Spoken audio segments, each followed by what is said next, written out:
Sejam bem-vindas, sejam bem-vindos. A gente está começando mais um Educadoc. Meu nome é Hugo Regis. Hoje a gente está com captação de Jonathan Belo e produção da queridíssima Angélica Renepon. Hoje a gente vai conversar um pouco sobre neurodiversidades e educação e a gente recebe Polly Fittipaldi, que é mãe de gêmeos autistas univitelinos, adolescentes, hoje com 16 anos. Ela que é bacharel em comunicação social com habilitação em relações públicas, fez curso de acompanhante terapêutico ABA e é fundadora e coordenadora geral do Mobiliza TEA-PE, Grupo de Mobilizadores da Causa Autista de Pernambuco, é coordenadora nacional do Movimento Nacional de Mobilizadores das Causas PCDs e PCDI, é integrante do Grupo de Trabalho da Subcomissão do Autismo da Câmara Federal e também Grupo de Trabalho Nacional Federal e também Grupo de Trabalho Nacional pelo PL 3035, tratando, entre outras coisas, sobre os ATs, é isso? AT nas escolas, e também é palestrante em parceria com o Procon. Com um currículo desse fica até difícil de falar, né, Polly? Demorou. Eu acho que pegaram a versão estendida. A versão estendida. E a gente também está recebendo... eu posso chamar o nome ou eu chamo Papito? Sou eu, Papito, internacionalmente desconhecido. Não baixa pode mais falar mais nada, não. Só isso, já basta. Só Papito já... Já gastou muito tempo. Já gastou. Mas é Marcelo Demétrio, não é isso? Sou que é mais conhecido como Palhaço Papito, o palhaço internacionalmente desconhecido. Atua na área infantil desde 2011, fazendo eventos em feiras infantis, aniversários, shoppings, eventos corporativos, levando música, mágicas e brincadeiras. É cantor, musicista, palhágico. Certo. Tem que ter a entonação. Palhágico, certo. Sempre participa das passeatas de conscientização do autismo e é parceiro do Mobiliza TEA. Seja bem-vindo, Marcelo. Muito obrigado. Aliás, seja bem-vindo, Papito. Muito obrigado. Gente, vamos começar falando um pouquinho sobre o ativismo, não é? Como é que o ativismo ele chega na vida de vocês? Como é que vocês percebem que tem que sair mesmo de casa? A gente tem que conversar com as pessoas, a gente tem que entrar na casa das pessoas e conversar com elas. Como foi essa virada de chave para vocês? Primeiras damas? Primeiras damas. Eita. Tá bom. No meu caso foi o seguinte, o autismo entrou pela porta dos fundos. Quando eu menos esperei, realmente eu tive o diagnóstico de autismo dos meus filhos. E aí, quando a gente começa realmente a buscar o tratamento, buscar o entendimento e tentar fazer todo o possível para que aquela criança ela se desenvolva e atinja os marcos, né, do desenvolvimento, pelo menos próximos ou iguais às crianças neurotípicas, ou seja, os atípicos são neurotípicos e os típicos são neurotípicos, que a gente chama, abre aspas, para ninguém depois dizer, ela falou errado. Os normais, né, os ditos normais, são os neurotípicos. Então, quando eu saí para procurar isso, a gente percebeu que era muito difícil. Muito difícil. A gente tem estatísticas terríveis de abandono doméstico, né? O diagnóstico entra pela porta, o genitor sai pela janela, porque o pai não abandona, o pai fica. Então, aquela mulher que era mãe, que era casada, agora é mãe solo de um menino ou uma menina que tem um diagnóstico. Então, isso é uma proporção de 78% depois do diagnóstico. E desses 78%, 87% dessas mulheres dependem financeiramente daquele homem que abandonou a família. Então, é uma estatística muito triste. E quando eu vi que eu estava numa situação privilegiada, e mesmo assim eu estava tendo muita dificuldade, eu disse, não dá para ser assim. Não dá. A gente tem que se mexer. E eu comecei a procurar com quem me mexer, com quem mobilizar. E aí eu vi que estava muito difícil. Era escasso, eu tô falando de 2018. Muito escasso. Eu digo, meu Deus, e agora? E aí vieram os grandes problemas, os grandes entraves, e a gente foi, né? A família foi se unindo e foi quebrando cada ponto. Só que chegou um momento que estava na justiça. O judiciário, o STJ, estava julgando se o autismo era ou não responsabilidade do plano de saúde fazer os pagamentos. E aí foi uma mobilização nacional. E agora? Faz o quê? E ao mesmo tempo a gente chegou aqui em Recife e estava tendo o IAC, que é o Incidente de Assunção de Competência. Tinha tanta demanda de autista que estava cada um decidindo de um jeito e os desembargadores disseram, não, aqui a gente vai fazer todo mundo decidir igual. Então, a gente teve um trabalho fenomenal de bastidores, de rua. Aí eu disse, não, gente, a gente tem que ir para o meio da rua, não é possível. Mas, Polly, pandemia. Eu disse, tá, e agora? Vai fazer o quê? Eu disse, peraí, calma. vou desengavetar os 5 anos de relações públicas, vou botar aqui na mesa, vou traçar uma estratégia. Então, no meio da pandemia, a gente fez uma carreata. E todo mundo dizia, não vai dar certo, não vai dar certo, porque ninguém se junta, cada um que fala, cada um que reclama, e não vai dar certo. Eu disse, vai dar certo, vai dar certo, vai dar certo. E deu. Quando a gente pensa que era uma terça-feira, perto da hora do almoço, e tinha, no meio da pandemia, 81 veículos, um atrás do outro, isso não foi contagem nossa, foi contagem do pessoal da CTTU, a gente fez uma carreata muito grande. E aí a gente foi ganhando visibilidade nacional, e aí estava também ocorrendo na Paraíba o IRDR, que é similar ao IAC, só que lá quem ia julgar não era só os desembargadores da área civil, seriam todos os desembargadores. E aí a gente faz o quê? Eu disse, bora pensar em alguma estratégia para vocês fazerem aí também. E aí a gente foi se aglomerando até que nasceu a mobilização nacional. Né? Então, o ativismo ele veio da necessidade pessoal. Não foi uma coisa, eu vou ser ativista e vou ganhar dinheiro com isso. Oh, Jesus. Papito, paga as contas aí. Veja, eu acho que eu vou pegar um. Não, verdade. Lá na caixinha. Então, assim, a gente não tinha essa intenção. A gente queria realmente obter os direitos, né? E no meio do caminho veio a PL 2032, agora veio a 35, agora o parecer 50, finalmente, foi acatado pelo Ministério da Educação. E todo dia a gente sai de casa. As pessoas normais dizem que saem de casa... Se dizem normais, né? Ninguém quer os normal. não diagnosticados, né? Melhor. É verdade. Vamos chamar de não diagnosticados? Vamos assinar esse contrato, os não diagnosticados. Fechado. As pessoas saem de casa dizendo assim, eu vou matar meu leão do dia. Pronto, só que quando você fala em família atípica, esqueceram de dizer que não é só o leão, é a savana inteira. Porque você abre a porta, mata o leão, pula a cobra, desvia do jacaré. Do jacaré e engole muitos sapos. Exato. Então, quando a gente vai falar realmente de ativismo... O meu foi na parte mais simples, mais fácil, que é a comunicação com as crianças, né? Através da música. Foi mais simples. E juntei aqui com a minha parceira da causa, né? Me intitulo um embaixador do TEA, pelo menos do Mobiliza TEA. Sou embaixador. Mas você não Mesmo disse. que não sou. Mas você não disse que o Papito tem o quê? Eu sou autista. Também representando os autistas. Não sou diagnosticado ainda. Como é que foi a pandemia para vocês? Porque vocês atuaram na pandemia. Isso. Como é que foi a pandemia aí para vocês? Para mim, eu achei assim a necessidade de... Não posso parar. Eu estava até ficando com depressão. E não posso parar. Vou fazer algo. Tenho que fazer algo. Para mim e também para as crianças, né? Que vão estar em casa sem fazer nada. E aperreando as mães. Eu falei, vou fazer alguma coisa. Comecei a fazer live. E nessa live, era nas terças e quintas, terças e sextas, às 3 horas da tarde, após o meu amigo Dodinho. Um abração, meu amigo Dodinho, que está assistindo, também vai assistir. Aí comecei a fazer as lives com música, brincadeira, mágica, e a participação das crianças, ligando, entrando online mesmo, ao vivo. E não só as crianças que brincavam, né? As mamães também. Os pais também participaram, não era só. E nessas lives, viam muitas crianças com autismo. Eu fiz, eu tenho que procurar alguma forma também de me comunicar. Entender. Entender. Aí passou a entender, passou a perguntar, passou a pesquisar. Exato. As formas corretas de tratar, de tocar, de pegar. E a gente teve muita troca disso. Verdade. E meus filhos são apaixonados por Papito, né? São 2 boyzão grandão de 17 anos. Faz, mãe, Papito. Eram crianças. Hoje, quando me vê, fala exatamente o que aconteceu há anos atrás.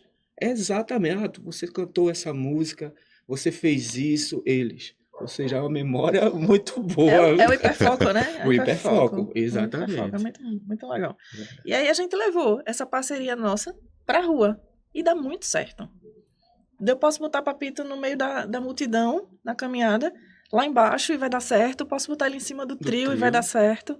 E a criançada fica louca, né? Prefiro ficar no povo. Mas eu fico com o povo, corro lá pro trio, volto pra lá.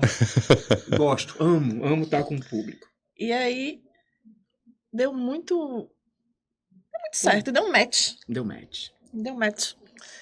Fique swing não, viu? Jean? Agora, me diz uma coisa, Poli. Qual é o tamanho do problema que a gente fala sobre poder público, né? A gente fala sobre políticas públicas estabelecidas para esse público. Mas eu quero saber, assim, onde esse público está? Porque a gente está falando de um país de muita desigualdade social. Então, quando a gente fala sobre pessoas que têm acesso a políticas públicas, a gente tem que pensar onde é que estão essas pessoas, né? Porque você vai ter mães que são invisíveis nesse processo todo, né? São mães que estão tão longe mesmo dos serviços de assistência, estão em cidades do interior, por exemplo, que tem uma dificuldade de acessibilidade. Não sabe nem por onde começar. Não sabe nem por onde começar. Então, como é essa coisa do ativismo para essas mães que estão distantes, né? Como é essa tua comunicação, por exemplo, com o interior?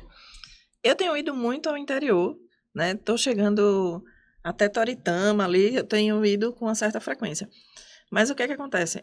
A gente usa os dados oficiais do Tribunal de Contas do Estado de Pernambuco, meu amigo João Francisco, que ele comprova que o Estado de Pernambuco não tem capacidade de tratar nem atender os autistas da maneira correta, minimamente. São 180 e tantos municípios, nem 30% tem pelo menos uma parede dizendo assim, aqui se trata autista. Né? Não se tem especialistas em todos os municípios, não tem especialista contratado em todos os municípios, porque um especialista ele pode ser, ele pode morar em Recife, mas atender em Caruaru, ele pode morar em Caruaru e atender até Sertânia, enfim. Mas não está dentro da folha de pagamento daqueles municípios. O relatório inicial que eles fizeram na primeira vez deu 333 páginas. O segundo relatório que foi atualizado, ele já foi tão grande que ele não coube somente em arquivo físico. Ele agora está disponível dentro do site do Tribunal de Contas do Estado de Pernambuco, dividido por município. Porque justamente eu disse, mães, vocês que estão por aí, quando chegar, ajudem, porque eu preciso que vocês virem números. Né? Então, hoje a gente tem como acessar esses dados de uma forma muito mais verdadeira, muito mais palpável, que nem o próprio IBGE conseguiu fazer no censo. Que bacana. Então, isso graças ao ativismo, né? Graças a essa comunicação entre mães. Isso. Porque quando a gente começou, existiam já, assim, grupos de mães muito pequenininhos, mas eram basicamente inacessíveis. Quando o Mobiliza Terra nasceu, ele nasceu justamente com a ideia de, não, a gente não é um grupo de mãe, não, a gente não vai fazer assistencialismo, não, a gente não vai fazer o que todo mundo faz. Vamos pensar fora da caixa. Então, o Mobiliza Terra, ele nasceu para ser a união, o elo, entre todos os outros grupos, independente de quem. Esse é o grupo de fulana, esse é o grupo de cicrana. Cicrana e fulana não falavam, mas falavam comigo. Então tá, fulana, cicrana, eu vou fazer um evento tal, eu preciso de vocês, beleza? Se lá na hora vocês não quiserem ficar juntinho, coladinha, juntos e hello now, beleza. Fica uma na frente, uma atrás, uma na direita, uma na esquerda, mas vocês têm que estar ali. Porque quando a gente tá no meio da rua, quando a gente tá fazendo um ativismo, quando a gente vem, por exemplo, para um programa assim, quando a gente pega, faz um Reels para um coleguinha, né? E a gente fala sobre autismo, a gente tá plantando uma sementinha. A gente tá plantando essa sementinha, entendeu? Então, quando a gente vai pro meio da rua, que a gente mostra a nossa força, que a gente mostra que tá unido, que tá todo mundo ali, é mais fácil criar um movimento positivo de, eita, a comunidade é forte. Eita, eu acho que ali a gente tem que fazer. Porque as políticas públicas de verdade, elas ainda não são eficazes, não são eficientes. Quando a gente vai pensar, tratamento para autista na rede pública, inexistente. Inexistente. E a gente está falando de tratamentos que são muito caros, não é? Porque inclusive os cursos, né, que o pessoal faz são cursos caros, são cursos demorados, são cursos muito específicos. Então eu fico pensando como é que faz para pagar? Porque quando você falou de uma estatística de abandono paterno, você vê essa mãe sozinha tendo que bancar isso tudo. Se a gente for para o lado do profissional, eu vou lhe fazer uma pergunta muito simples. Você chega, bateu a cabeça, precisa de uma cirurgia na sua cabeça. Você vai para a emergência. Você quer ser operado pelo clínico geral ou pelo neurocirurgião? Pelo neurocirurgião. Tá. Para ele ser neurocirurgião, o que foi que ele fez? Ele foi clínico, depois ele Sim. foi neurologista, Sim, depois ele foi para cirurgia, para depois se Isso. tornar neurocirurgião. sim. É justo que ele receba a hora de trabalho dele igual ao clínico geral? Não, de forma alguma. Por isso que a gente diz que os tratamentos de autista eles são especializados e são muito mais refinados, Sim, porque sim. você teve que passar não só pela capacitação básica, como você teve que ir se Claro, aperfeiçoando, se claro, especializando. com certeza. E aí é onde está o grande lance. Quem é que tem hoje tempo, dinheiro, disponibilidade para fazer esse tipo de capacitação, esse tipo de treinamento Isso. e não vai querer receber por ele? Sim. É uma, Sim. uma dedicação Sim, sim, 100%, sim, né? sim. É mais E difícil. são cursos muito demorados, não é? São muito trabalhosos, assim, não é um curso que você vai uma vez por semana, não é? São cursos muito demorados. Quando a gente fala de autismo, a gente fala de autismo como sendo o tema. Mas não existe um autismo. Sim, Existem autismos. Eu tenho dentro de casa um autista, são gênios, univitalinos, eu tenho um autista nível 1 de suporte e um nível 2 de suporte. Eles são geneticamente iguais, mas o autismo dele é diferente. uhum, Então, um consegue, o outro não consegue. O que um consegue ter uma fluidez, o outro trava. Aí você faz, então o nível 2 de suporte, ele é muito mais complicado. Não! Muitas vezes o meu nível 1 de suporte, ele me dá muito mais demanda do que o nível 2. Entendeu? Então, quando a gente vai falar de autismo, não é porque o curso é demorado, o curso é caro, é porque ela tem que estudar o maior número possível sim. de estratégias para abranger o maior número de pacientes e clientes que ela vai vir atender. Então, isso demanda muito estudo. Claro. Aí, o que é que acontece? Qual é a solução para a política pública? O Estado fazer esse treinamento, essa capacitação para os próprios funcionários. E a gente tem a pior de todas as barreiras, que é a barreira inicial do diagnóstico. A gente está falando aqui de autismo, beleza. Mas qual é o primeiro entrave? O diagnóstico. A Lei Berenice Piana, que é a 12764 de 2012, ela diz que o diagnóstico precoce é direito. Aí eu te pergunto, quem é que dá diagnóstico de autismo? Que não dá. Quem é a que dá? dificuldade, né? A dificuldade. Quem é que dá? É o médico, né? Qual médico? O neurologista. É o neurologista? A mãe chega, tem o neném, depois de 1 mês de nascida, ela leva pro neurologista? Não. Ela leva pra É quem? o pediatra. Ah, tá. Aí quando o neném está lá com 1 ano e meio de idade, ela leva pro neurologista? Não. Ela leva pra quem? Pediatra. E por que o pediatra não pode fazer o diagnóstico? Pode fazer, só que é difícil. Não é difícil. Dar o diagnóstico. Não é difícil. Não, eu digo assim, eles querem dar o diagnóstico. Não é que ele não quer, ele não tem especialização. Também. Aí que é a pior parte. Quando você vai pro Também. CFM, o CFM, o Conselho Federal de Medicina, diz que qualquer médico de qualquer especialidade, ele pode sim dar o diagnóstico de autismo caso ele se sinta preparado para. Aí a gente tem o próximo embate. O diagnóstico que vale para acessar os serviços públicos e os benefícios só podem ser dados por neuropediatra e psiquiatra infantil. Aí tu travou o sistema. Sim. Cadê o diagnóstico precoce que é Que não previsto na pode. lei? Cadê o tratamento precoce previsto na lei junto com o diagnóstico precoce? Não tem. Adianta você ir pro pediatra, o pediatra te dá o laudo. Ah, esse menino aqui é autista, certo? Bota lá o CID, bota tudo direitinho. Aquela mãe carente que saiu do postinho, que vai pegar aquela criança e vai atrás de um BPC, que é o benefício de prestação continuada, para poder ter pelo menos um dinheiro para não passar fome, sair da linha da miserabilidade. Ela não consegue. Por quê? Porque o laudo do pediatra não vale para o SUS. Tá travado ali no pediatra. E aí? Sabe qual é a fila que tem nos municípios? A fila média para conseguir consulta com o neuropediatra? Média, 2 anos. O diagnóstico precoce foi para onde? Pro Belaléu. Não tem. Foi pro Belaléu. E Belaléu, depois que ele chega, ele pega aquele negócio, não volta Inclusive nos planos de saúde, o neuropediatra é um profissional difícil, né? Os planos de saúde eles têm uma certa restrição também. Uhum. Quando a gente fala de plano de saúde, pro plano... Mas um problema.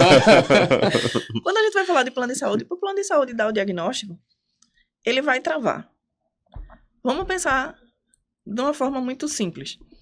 Se eu sou médico do plano de saúde, dou o diagnóstico do teu filho de autismo. Tu sai dali, tu vai fazer o quê? Tu vai chegar no plano de saúde e vai dizer, plano, teu médico disse que meu filho é autista. Vou procurar Agora, meus direitos. me dá o tratamento ao plano. Não! É. Como? Se o teu médico credenciado da tua rede disse que é, tu tá dizendo que não. O que é que tá acontecendo muito agora? A mãe até consegue, depois de brigar muito, de fazer muita reclamação, de fazer reclamação no SAC, na ouvidoria, na ANS, ela até consegue uma consulta com um neuropediatra ou com um psiquiatra infantil. Mas ele bota em investigação. Ele não fecha o diagnóstico. Se não tem diagnóstico, não tem acesso aos direitos. E aí, faz o quê? E fica empurrando com a barriga. E nisso, a criança vai perdendo os marcos do desenvolvimento, vai perdendo as Quanto fases do desenvolvimento, vai sofrendo várias podas neurais, que é quando o cérebro ele diz assim, ó, essa área do cérebro não precisa usar, Quanto não. mais cedo, melhor. Diagnóstico melhor para a criança. E não tem. É difícil. A nossa luta é difícil. Por isso que eu digo, todo mundo sai de casa para matar um leão. A gente sai de casa para matar a savana inteira. Semana. Vamos falar sobre escolas. Eu não sei o que é pior, não. Como é que tá hoje na educação? Tá mais fácil, tá mais difícil? Como é que tá? Eu posso sentar e chorar? Restrição também na educação. Eu posso sentar e chorar? Você quer falar primeiro de escola pública ou privada? Vamos falar das duas. Tá, vamos lá. Primeiro problema. Escola privada, assim como escola pública, não podem negar a matrícula. Isso. Uhum. Mas ele se atém a um erro de interpretação da lei que diz que pelo menos 5% das reservas da matrícula tem que ser reservada para as pessoas com deficiências. Veja, se pelo menos, ele não está dizendo que é apenas. Pelo menos é o mínimo. Então a gente tem um problema, né, de interpretação textual, Só a língua vai no portuguesa. 5%. Só entende o que quer, na verdade. Então Aí- a escola chega a limitar 5%? Indevidamente. E aí, só que isso não se diz na lei. Quando a gente fala de escola particular, aí eu volto lá para os meus amigos do PROCON e peço que as famílias façam essas denúncias. Porque depois que há a denúncia, existe um negocinho chamado... A primeira denúncia é a incidência. Quando várias famílias começam a fazer a denúncia e termina sendo aquela mesma escola, gera a reincidência. Ou seja, a segunda reclamação daquela mesma escola. Aí sim o PROCON pode fazer aquilo que finalmente dá certo, que é aplicar as sanções. Multa. Uhum.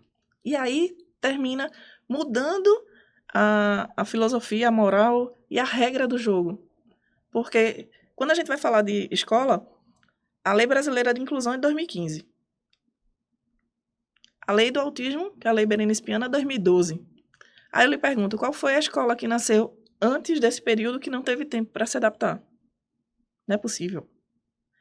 E as escolas que nasceram depois de 2012 já deveriam estar ter nascido na regra. Então não tem mais essa desculpa de a gente precisa de um tempo, viu, mãe, pra gente se adaptar, porque o autismo é uma coisa nova. Não, E essa desculpa é o que mais dão. sempre. Sempre A dando gente não essa sabe desculpa. fazer, a gente não consegue. Eu acho melhor você levar seu filho para uma escola que saiba lidar com ele. Não temos profissionais. A gente não tem profissional, a gente não tem capacidade. A Lei Berenice Piana diz assim, em caso de comprovada necessidade, a escola deve fornecer um acompanhante de sala para o autista. Qual é a comprovada necessidade? O médico diz ele precisa ser acompanhado em sala de aula. Quando o acompanhante é especializado, ele é fornecido pela escola. Se é pela escola particular, a escola particular não quer ter esse custo. Ele vai pegar teu filho e vai dizer, aqui não é não, o lugar dele não, viu? Leva o Estado. Leva pro estado. Leva pro município. Uhum. Eu acho que aqui não é o lugar dele não, viu, mãe? E nisso a gente vai tendo todos os problemas que são totalmente inversos ao que a gente chama de inclusão. A gente tá caindo na falácia de não, leva para a escola tal que a escola tal aceita. Então a gente tá caindo na falácia de tudo que a gente não queria no PNE que a gente barrou em 2021, que era o Plano Nacional de Educação, que queria recriar as escolas especiais. A gente conseguiu barrar aquilo. E por que, na prática, as escolas particulares estão querendo que isso aconteça? Porque quando a gente vai para o sistema público, não, a história é diferente. Uhum. O sistema público tem que aguentar. Talvez não forneça o que aquela criança precisa, mas a criança vai estar matriculada. Embora a diretora ligue, venha buscar seu filho, meia hora depois que o menino chegou na escola. Embora a coordenadora ligue, seu filho está aqui quebrando tudo, a gente não sabe o que fazer. Uhum. Seu filho não pode ficar na sala sem o acompanhante e o município não mandou e o estado não mandou. É o profissional que não... Como é isso? Não dá para ser assim. Sabe o que é que eu digo para as mães? Mãe, vê só. A Constituição Federal diz que é obrigação do Estado fornecer educação. Ok? O Estado que eu digo o país. E aí vem, se é para o país, é para o Estado, estadual, e é para o município. Ok? Pegue seu filhinho, chegue lá e diga, querido, a Constituição diz que vocês têm a obrigação de ficar com ele. Eu tenho a responsabilidade de trazer.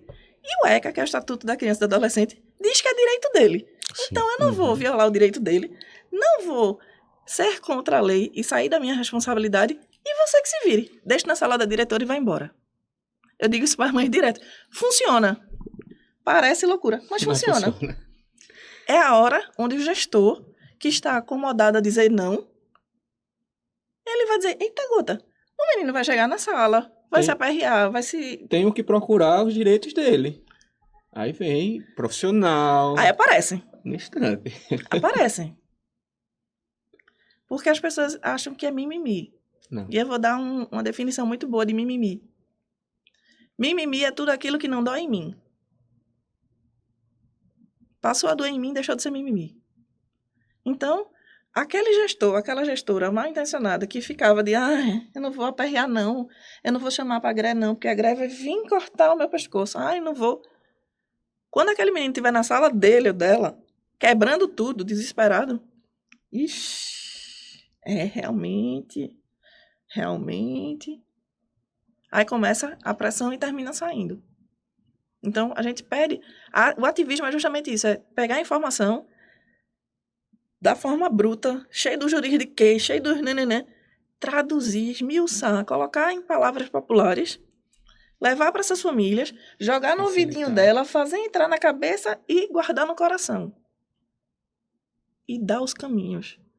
Paulo, tu pega as crianças e faz isso. Eu tenho 2 em casa, eu faço pelos meus. Cada mãe tem que fazer pelo seu. Agora, diferente do que eu passei lá atrás, hoje elas têm uma via de mão dupla que ela pode ir e voltar. Na minha época, era mato. O suporte tá melhor. Sim. Hoje. Na minha época, era mato. Tá difícil, mas tá eu tinha que ir tateando e cortando com facão. Hoje não. Hoje ela tem um caminhozinho que ela pode ir. Uma estradinha de terra. Mas dá pra ela ir e voltar. Entendeu? E também não vim. Poli Papito, vamos dar uma pausa. Ok. De alguns minutinhos, a gente volta daqui a Pausa pra beber pouco. água.